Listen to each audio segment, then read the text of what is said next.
Em nome do Pai, e do Filho, e do Espírito Santo. Amém. Evangelho de Jesus Cristo, segundo São Mateus. Glória a vós, Senhor. Naquele tempo, dirigindo-se para a sua terra, Jesus ensinava na sinagoga de modo que ficavam admirados e diziam: de onde lhe vem essa sabedoria e esses milagres? Não é ele o filho do carpinteiro? Sua mãe não se chama Maria e seus irmãos não são Tiago, José, Simão e Judas? E suas irmãs não moram conosco? Então, de onde lhe vem tudo isso? E ficaram escandalizados por causa dele. Jesus, porém, disse: um profeta só não é estimado em sua própria pátria e em sua família. E Jesus não fez ali muitos milagres, porque eles não tinham fé. Palavra da salvação. Glória a vós, Senhor. Meus irmãos, eu quero pedir a você que comente, compartilhe, divulgue, se inscreva no canal, anuncie o canal. Vamos fazer assim, multiplicar a palavra de Deus. Hoje, dia 2, sexta-feira, hoje dia dedicado, primeira sexta-feira do mês, dedicada ao Sagrado Coração de Jesus. O texto que nós acabamos de ler é um texto que nós já meditamos em outros dias, passado, recente, e eu gostaria de levar essa meditação hoje para um outro lado. Veja, a interpretação literal desse texto é que Jesus vai à sua terra e, por ele ser conhecido daquela terra, ele acaba se tornando um escândalo para aquele povo, e aquele povo não acredita. Primeiro, que Jesus, que não sabem, eles não acreditam porque não sabem de onde vem tudo aquilo.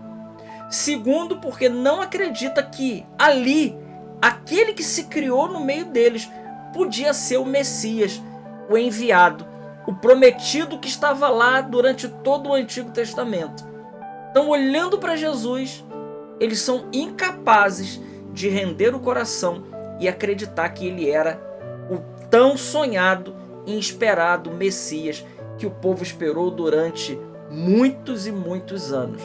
Ele simplesmente não acredita. O texto do Evangelho termina dizendo: Jesus ali não fez muita coisa porque eles não tinham fé. Ora, isso aqui é interpretação literal. Agora, trazendo isso para o nosso dia e trazendo isso para a nossa vida, nós podemos então fazer uma interpretação espiritual desse texto, segundo aquilo que Santo Tomás nos ensina a meditar a palavra de Deus. Veja, nós estamos vivendo num mundo hoje em que as pessoas não acreditam em Jesus. Não acreditam em Jesus e tem Jesus até como se fosse uma pessoa boazinha, uma pessoa que veio aqui, passou e fez o bem. Mas o grande problema de grande parte da humanidade hoje é que não tem Jesus como Senhor e Salvador de suas vidas. Primeiro que grande parte da humanidade, e nós estamos vendo isso, não acreditam que tem uma alma para salvar, né? Tem pessoas, inclusive, que sequer acreditam e creem que tem uma alma, que nós temos uma alma. Muita gente nem acredita na existência da alma e por isso vive muitas vezes como animais. Então, o mundo de hoje não está dando importância a isso porque a maioria não acredita que haverá um juízo. A maioria não acredita que haverá depois salvação e condenação. Muitas pessoas, inclusive, sequer acreditam que haverá um depois, baseado nas filosofias modernas de hoje.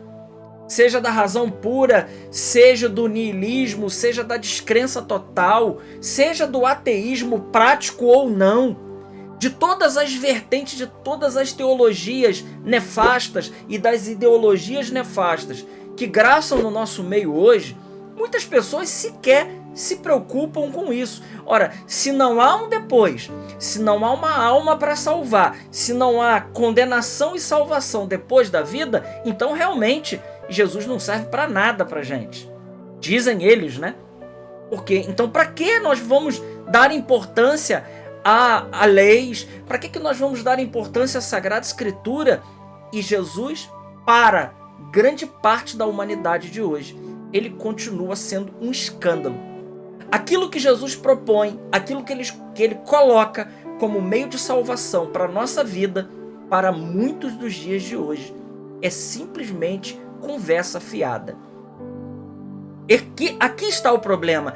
Então nós podemos constatar, olhando para esse evangelho de hoje, transportando ele para os dias de hoje, nós podemos ver aquilo que o saudoso Bento XVI já tinha dito. A crise do mundo moderno é uma crise de fé.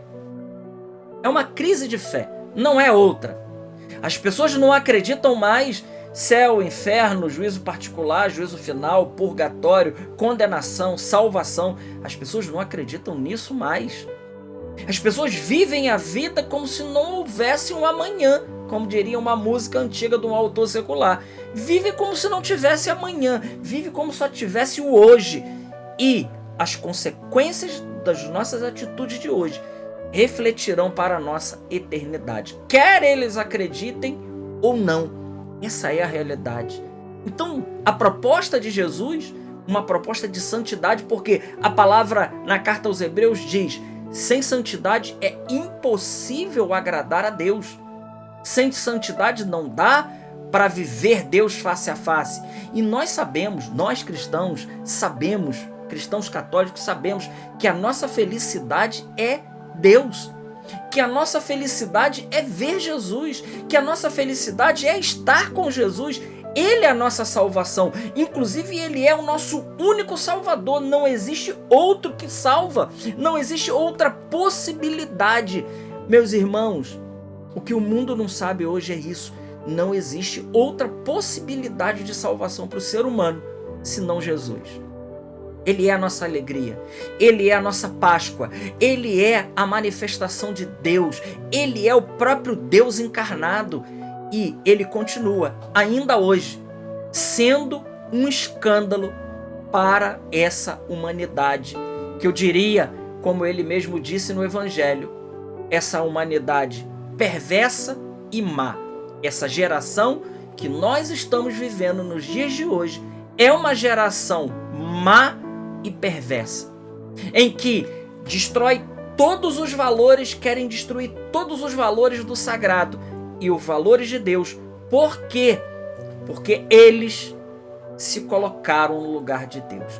Nós estamos vivendo uma nova Babel, porque o episódio de Babel foi exatamente esse: querer chegar a Deus sem Deus, que nada mais é que um reflexo do pecado dos nossos primeiros pais, que quiseram também, atraídos pela conversa da serpente, ser Deus sem Deus.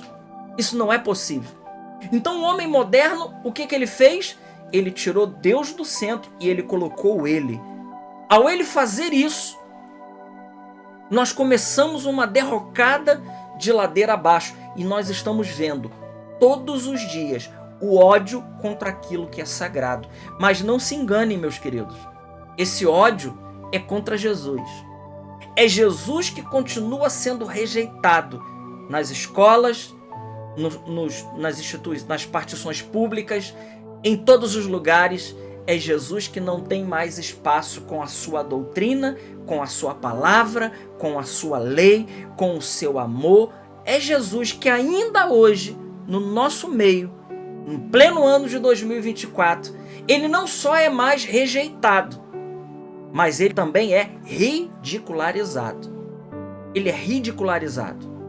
Nós estamos vendo isso, por exemplo, já disse aqui, mas é bom repetir, nas Olimpíadas. E eles ainda dizem lá: não, nós não tínhamos intenção de ferir ninguém. Conversa fiada. É para poder atingir a Jesus Cristo, a tudo aquilo que é sagrado, fazendo piada com as coisas de Deus. É isso, se trata disso, meus irmãos. Jesus, ele continua sendo um escândalo. Ele continua sendo aquilo que o velho Simeão disse para Nossa Senhora: olha, esse menino aí, ele vai ser um sinal que vai provocar muitas contradições. Então Jesus é uma contradição para a humanidade no ano de 2024, sem dúvida alguma. E qual é a nossa postura diante desse evangelho? Nossa postura é dizer como o centurião: Senhor, eu creio. Aliás, como aquele pai daquele menino que o demônio jogava no fogo, jogava para lá, jogava para cá. Ele vai até Jesus e ele diz: Senhor, se tu podes alguma coisa. Jesus olha para ele e diz: se posso, se podes alguma coisa, filho, tudo é possível àquele que crê. E aí o homem diz: Senhor, eu creio, mas vem em socorro da minha pouca fé, da minha falta de fé. Senhor, eu creio, mas aumenta a minha fé. Nós que já temos fé, nós precisamos pedir que o Senhor aumente ainda mais a nossa fé, porque os dias são maus, os tempos são maus, e nós precisamos todos os dias renovar a nossa fé e o nosso amor a Jesus, as suas leis, a sua santa igreja, e deixar que Ele governe toda a nossa vida. Deus te abençoe grandemente. Glória ao Pai, ao Filho e ao Espírito Santo, como era no princípio, agora e sempre. Amém.